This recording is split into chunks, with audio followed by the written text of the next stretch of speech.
this time of the year really is an exciting time. For me, it's exciting and depressing. It's depressing in the sense that, like, Christmas season is almost over. Like we're heading into the last days when you can still get away with being able to play Christmas music. But we'll see. We'll see how that goes. But this is also the time of the year where we're thinking about like possibilities and where we could be and who we could be and the doors that could possibly be open for us and being able to worship God and adore Him and who He is and being able to see ourselves make the changes that we desire to make. So I wanted to start this morning off with just a simple question. And that question is this, and you can turn to your neighbors and talk about it. The question is, do you still make New Year's resolutions? Yes or no? Go ahead and talk about it.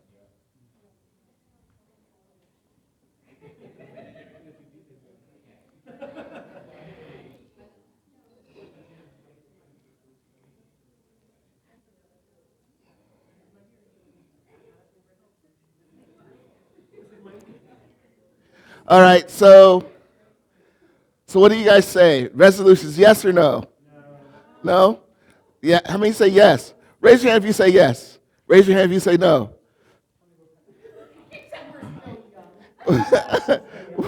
we're still young. So young people don't make I'm not sure where that goes. But here's what I'm going to do is I'm going to throw some names out. And this is also another opportunity for you to kind of hang out and talk. But I'm going to throw some names out. And here's what I want to find out is from you, what do you think these people have in common? Okay? The names are going to throw out, what do they have in common? Now, here's the deal, is you can't say they're celebrities because they're all celebrities. So that's a given. But there's something else that they have in common. So here are the names. Taylor Swift, Dwayne "The Rock" Johnson, John Cena, Mark Wahlberg, Lady Gaga, Tony Romo, and Arnold Schwarzenegger. So go ahead, talk to each other, and what do you think they all have in common?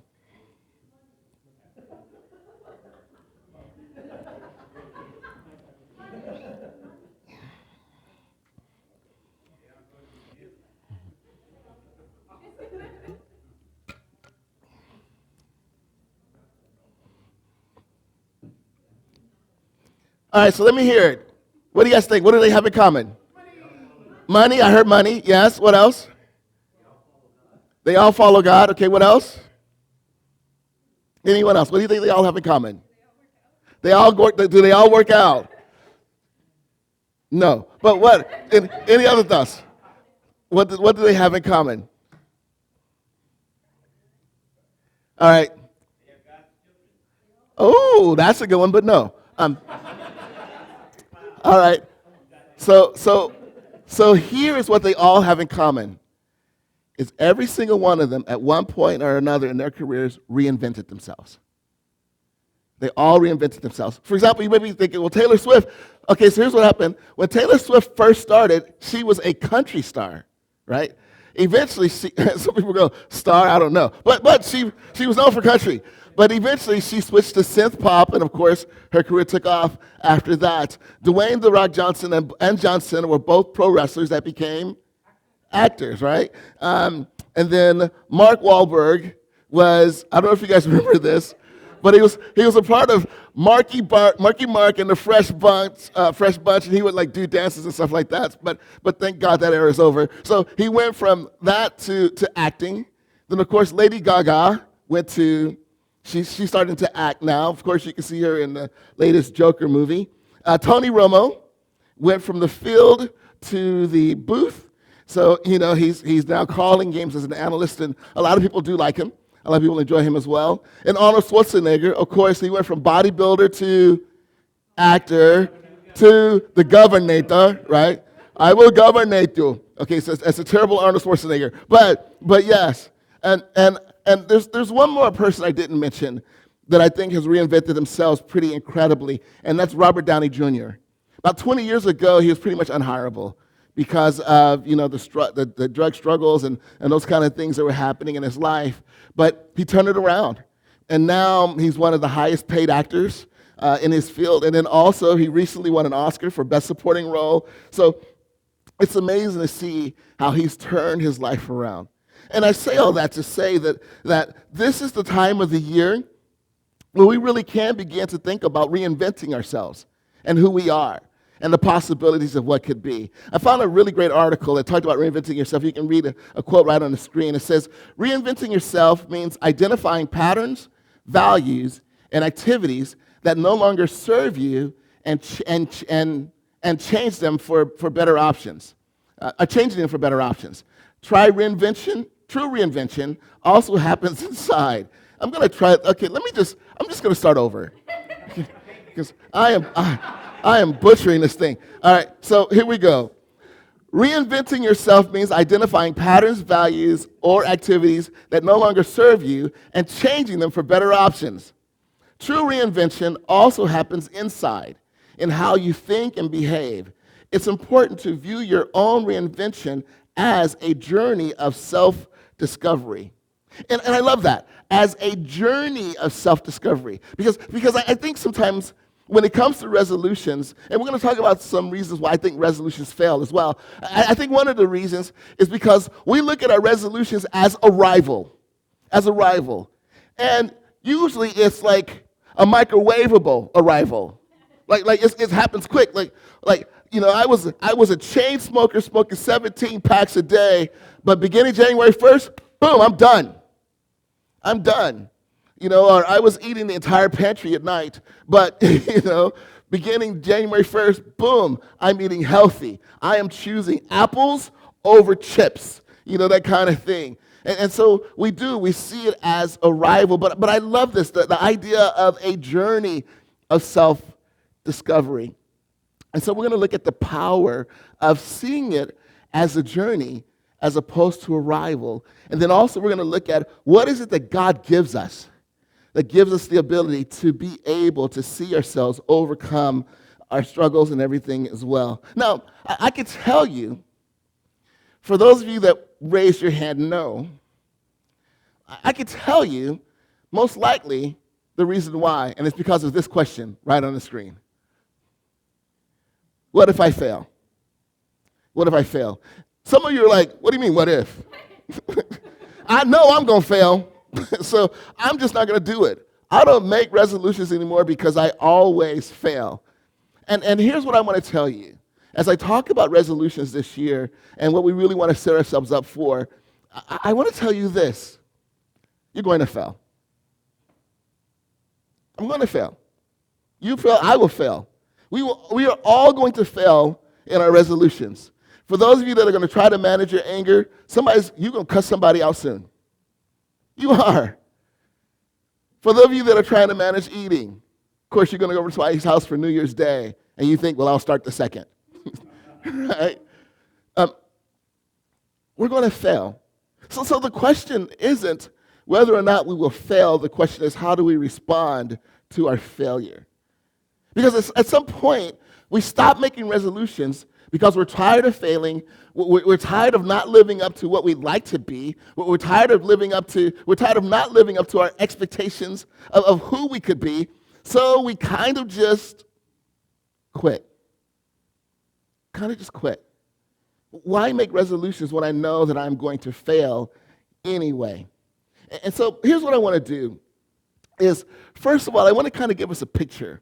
I want to give us a picture that we can actually see of what it's like to face our failures, our struggles, our mindsets, our setbacks, our difficulties, our hardships, and looking at how do I want to be different in this coming year.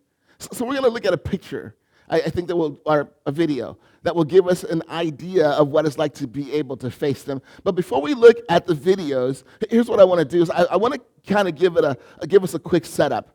And so that is, imagine that you are the people, the Hebrew people. You are the people who will become the Israelites. And you have been marching for 40 plus years, and now it's time for you to get to a point where you are ready to enter into the promised land. However, your leader, who's walked with you for the last 40 years, has just passed away. And so now you have a new leader named Joshua, and you can tell that Joshua, I mean, because those are kind of big shoes to fill. To go from, like, I'm supposed to fill the shoes of Moses? Like, those are some really big shoes. And so God would say to Joshua multiple times, be strong and courageous, be strong and courageous, be strong and courageous. And I think when we look at our challenges that we're facing and we stand on the precipice of what it is that possibly God can do, what I want to encourage you to do is this: be strong and courageous. Even if it means risking failure, be strong and courageous. And be willing to take the risk and the possibilities of what could be. But now here you stand, your leader has passed away, and now you're starting to march to where the promised land is going to be. But in front of you is a massive obstacle called the Jordan River. Now here's the thing about the Jordan River at this point is the Jordan River was at flood stage at this point. It was at flood stage. And as we're looking at this, realize that because many of us are familiar with like the crossing of the Red Sea, right? We're familiar with that, where Pharaoh finally lets the people go, and then he says no and decides to chase people down, and then all of a sudden, like he's there, and people are like, Pharaoh, oh, Red Sea, and then God like puts a barrier up between them, and then God says to Moses, look, tell the people, because the people are like, you bring us here to die, like I don't want to die, you brought us here to die, kind of thing. The people are freaking out, and Moses says, look, watch, God's going to do something really awesome. God's going to do something really awesome. So then Moses does what? Raises his staff, and what happens to the waters? They part. They part. And the people of Israel, they cross the Red Sea. They cross the Red Sea, which is just pretty stinking incredible when you look at it that way. But that's not the only time that they cross a sea. Now it's time for them to cross the Jordan. But like I said before, the Jordan River is at flood stage. And the interesting thing is, when they're called to cross the Jordan River, there is a different aspect of faith that God asked them to practice first, before he parts the water. So I want to kind of set up the picture. So first of all, when it looks at the Red Sea, they were facing, of course, this incredible obstacle behind them, but odds are the Red Sea probably looked something like this, when they were there. So there's this calm, like, sea. Now, it's massive, right? It's this obstacle. We're going to die because there's no way. We can't cross that.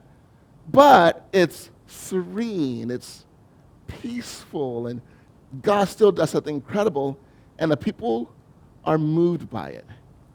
They're moved by it. But now it's time to cross the Jordan River, because that's the obstacle that stands in front of them. Now that looks something like this. So that looks something like this. And it had a sound effect, and I think I turned it down too much. But actually, obviously I did. But just imagine, like, you have this flood, this massive flood that you are looking at now, flood stage. And you know what happens, like, what would happen if you tried to cross that? What would happen? Swept away.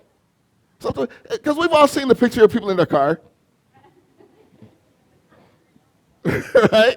So if my car can handle, how am I supposed to cross that?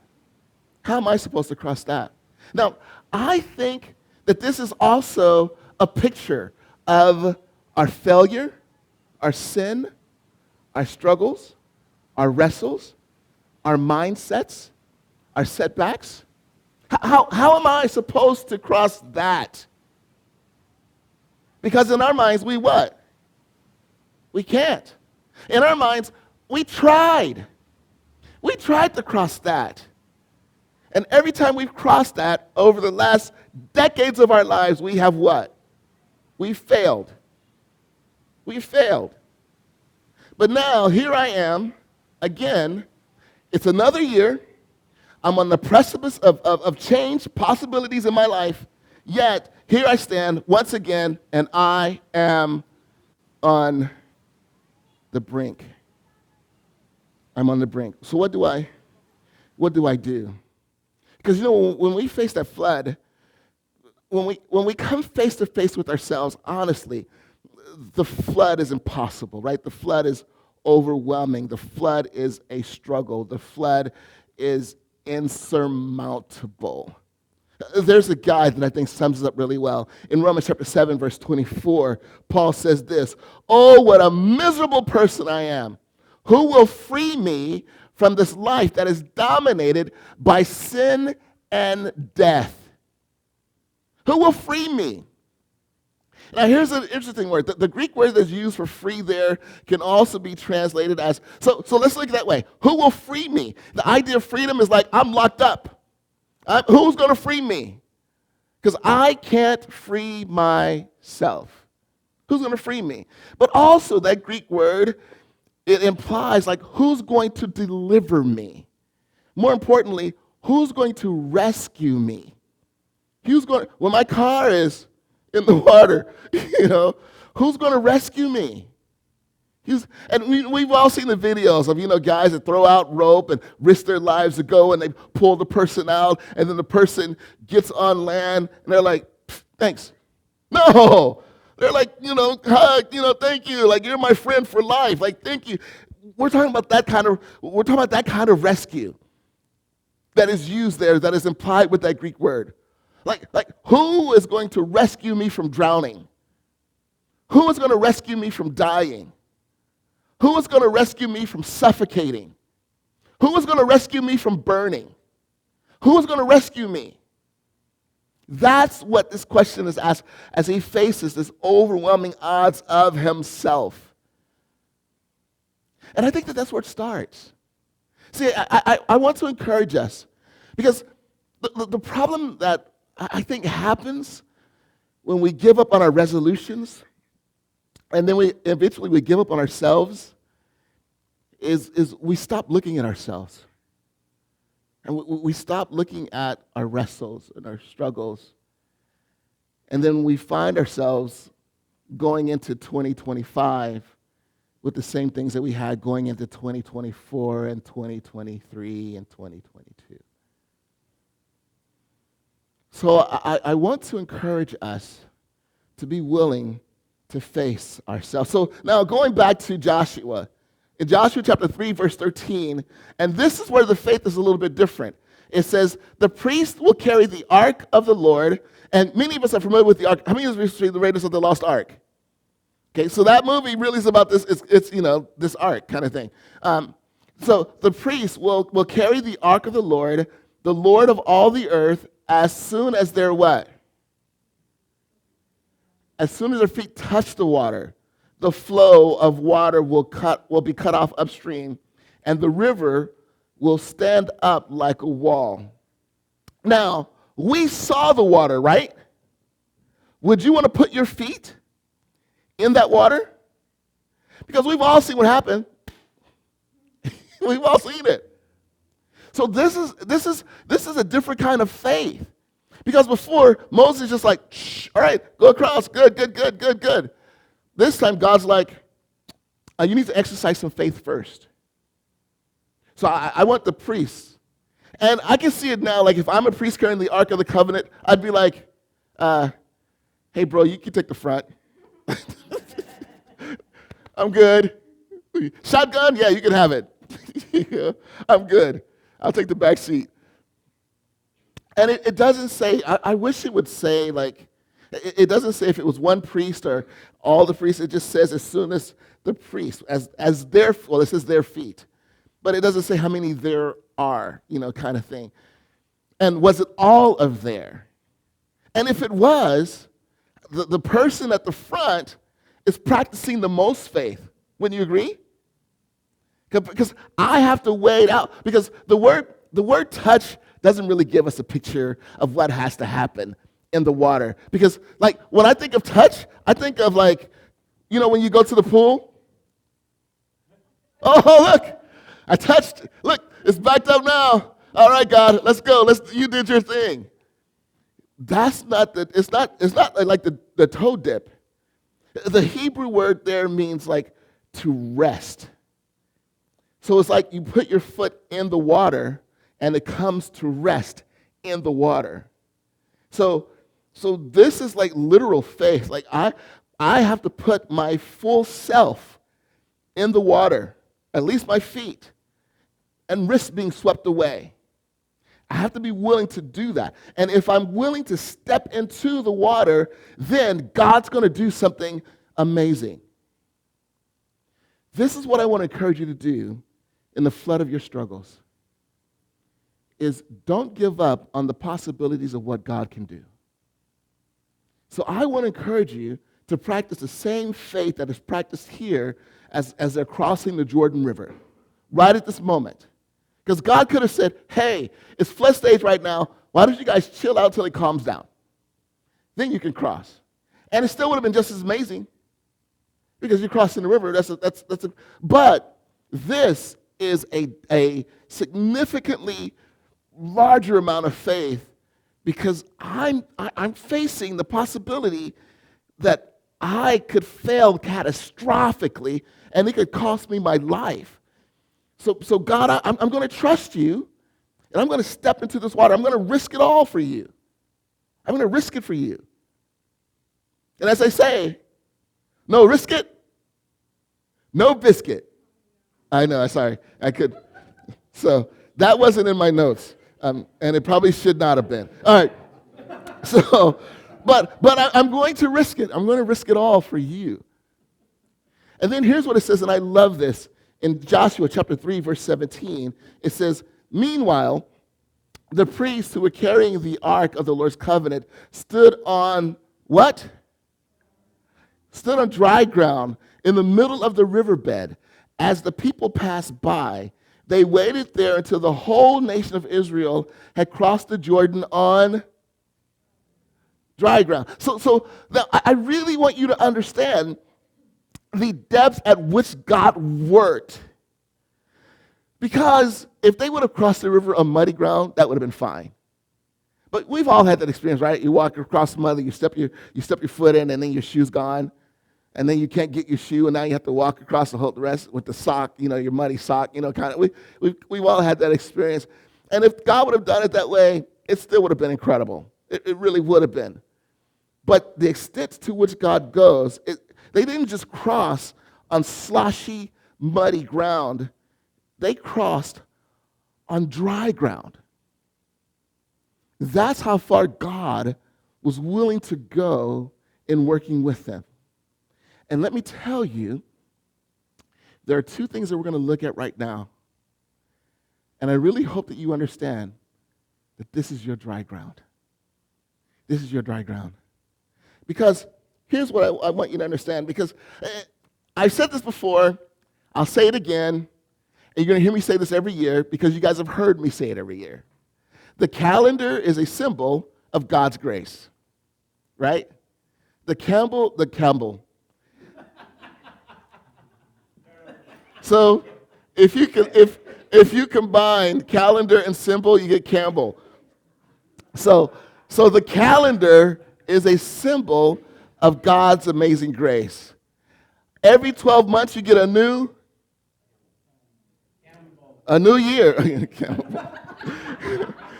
Every 12 months you get a new year, right? Every 4 weeks you get a new. Good. Every 7 days you get a new week, right?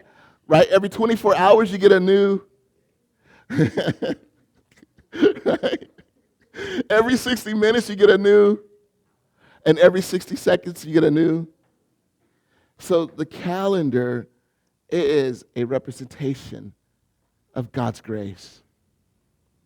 Is that you always get the opportunity to begin and start anew. So I really want us to begin to embrace that and understand it. So here's the thing that's really interesting is we can see that the calendar is a picture of God's grace, but here's the thing that we do is our resolutions, we try to live by our effort. our abilities, and what we can do. We try to stem the tide.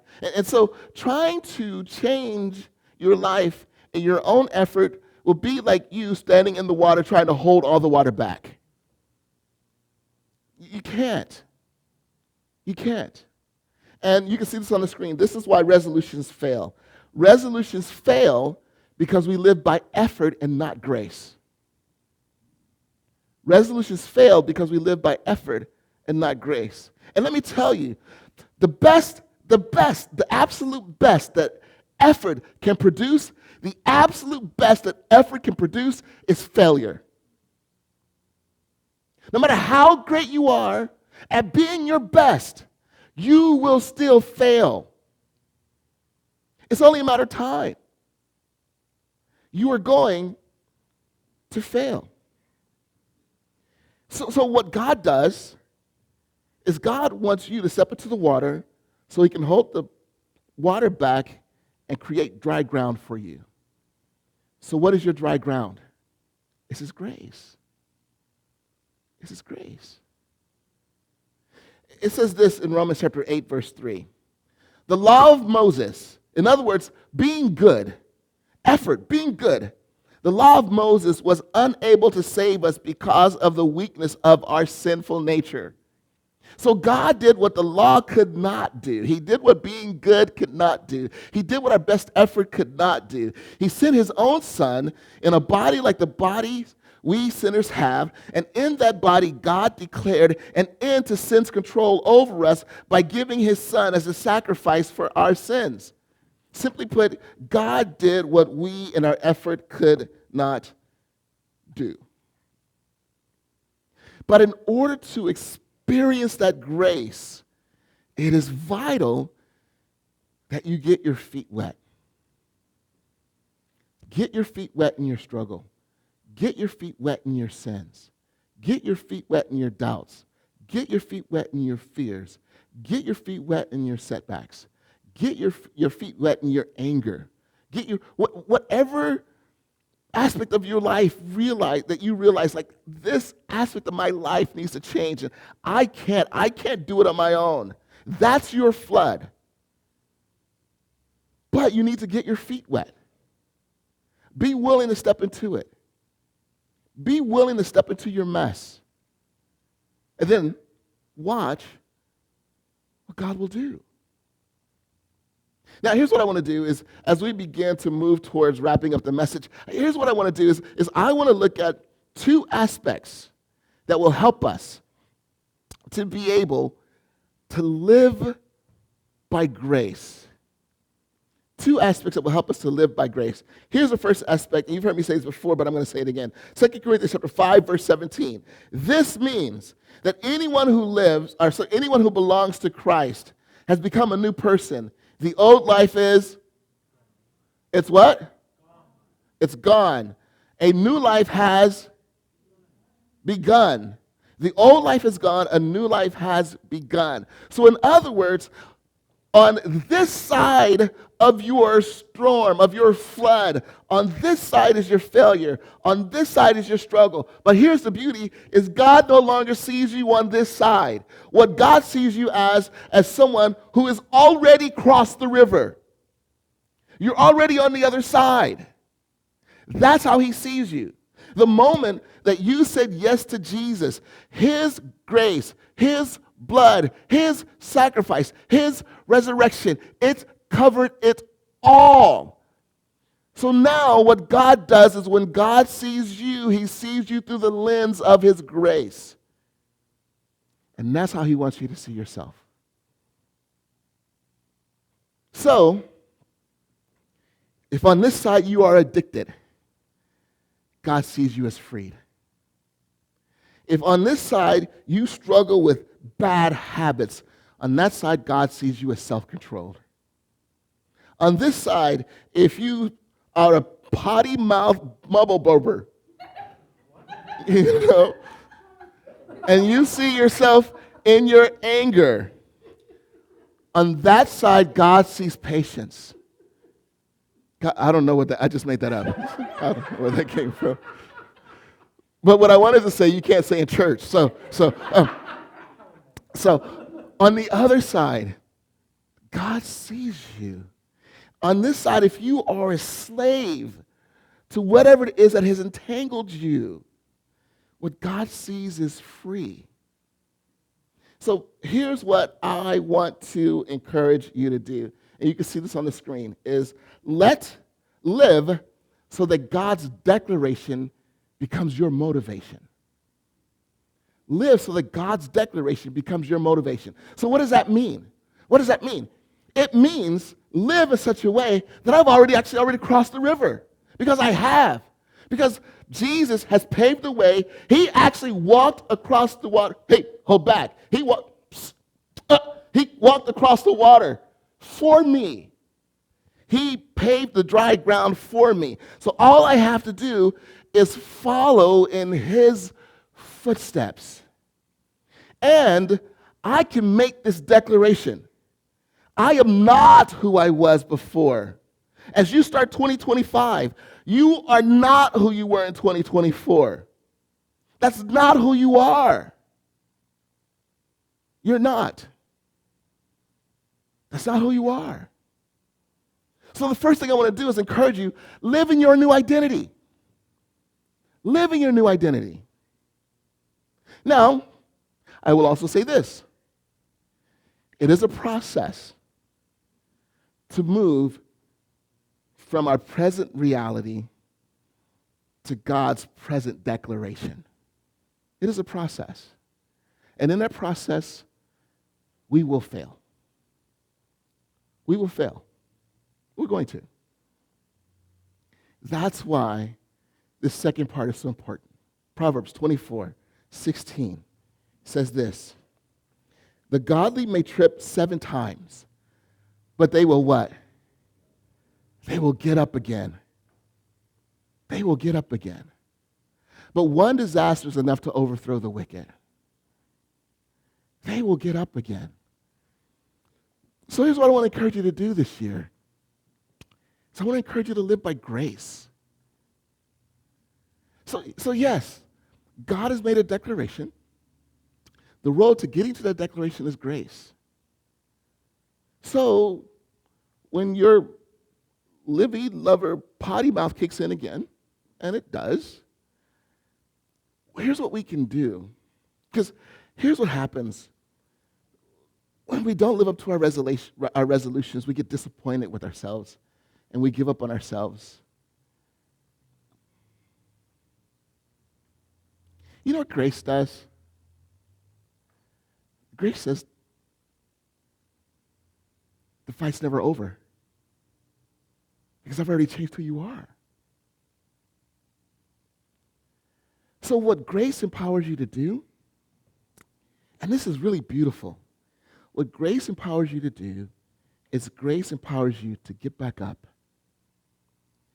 dust yourself off, and now what I can do is I can sit down, I can ask God, God, will you forgive me because I said I would never do it again. And have you noticed that with resolutions? Our resolutions are always, I'll never do it again, right? And that's why we get so frustrated, disappointed with ourselves, because we do it, right? So instead, what we could say is, God, forgive me. But then, here's the beauty of grace, is God, show me. What are the patterns that I consistently yield to that cause me to struggle? What are the thoughts that I give in that cause me to struggle? What time of day does that usually cause me to struggle? Who are the people that I'm around with when I struggle? What time? So what grace does is grace empowers you because, God, I'm forgiven, I am restored, I am healed, I have a new identity, I have that in you. So, God, the way that I'm living now, that's not me. That's not who I am. So, God, show me where I went off track to that me that you declare me to be. So then what you do is you go through that, You process it, and then you go through and maybe you make some plans, maybe you implement something different into your life, and then you go through, and if you fail again, which is a very strong possibility because no one changes overnight. So if you fail again, sit back down. God, I'm living by your grace. Dust myself off, process it, get back up, and move forward. That's grace.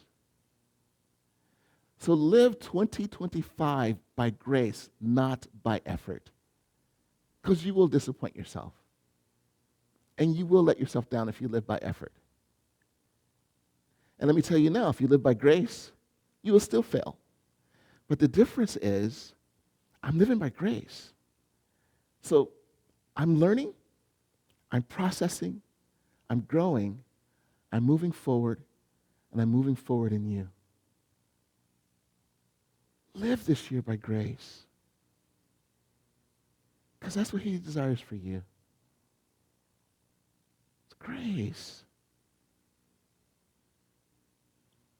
So I want to encourage you. Put your resolutions back on the table. And just begin to dream. And maybe even start there. Like, what would my life look like if I were free of this? And then embrace the truth. You are. In God's eyes, you are. So now we can begin to ask, well, if I am, how am I living differently? How am I looking differently? How am I reacting differently? And like I said before, when you fail, figure it out. Don't wallow in your failure. And I want to encourage you with this. Never let failure have the final say in your life. Amen? Never let failure have the final say in your life. If God has made you for more, if God has given you his grace, then live it and believe it. I am victorious because of what God has declared. I'm in the process of making that happen. The war has already been won. There's some battles I need to face in the process of getting to the war that has already been declared victorious. Live this year by grace. And so, here at Encounter, one of the things that we encourage you to do is growing your relationship with God, show his love to others, and show your love to yourself. So here at Encounter, we say love up. So here's what we want to encourage you to do with love up, and that is embrace grace instead of pursuing unrealistic perfection. Embrace grace instead of pursuing unrealistic perfection, because perfection is impossible. It really is. There are some beautiful, handsome, and amazing faces that I see in the congregation right now. But you know what I don't see? God.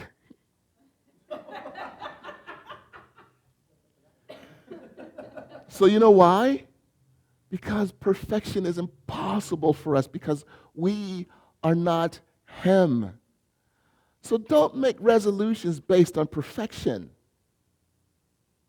Make resolutions as, God, you declared me to be free, so I'm going to make a commitment to live free, but this year I'm committed to living by your grace. Make grace your resolution. And begin to live according to that. But embrace grace. Love out. Be a practical demonstration of grace. One of the things that is missing in this world today is grace. I mean, it really is. It is. Somebody make a mistake, and how quickly do we cancel them? Right?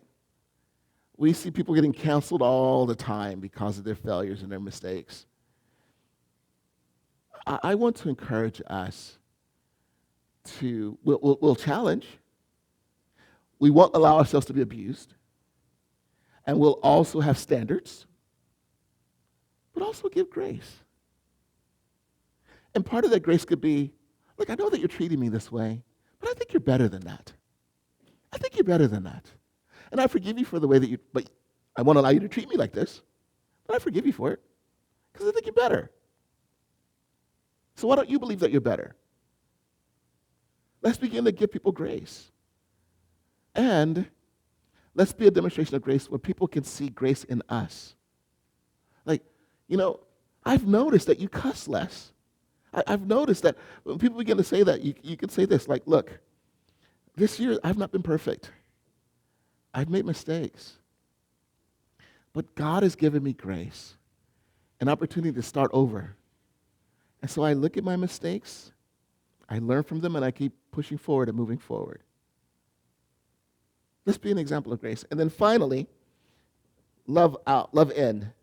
Don't give up on yourself. Get up, dust yourself off, learn from your mistakes, and grow. Don't give up on yourself. Get up, dust yourself off, learn from your mistakes, and grow. God, I thank you. I thank you for how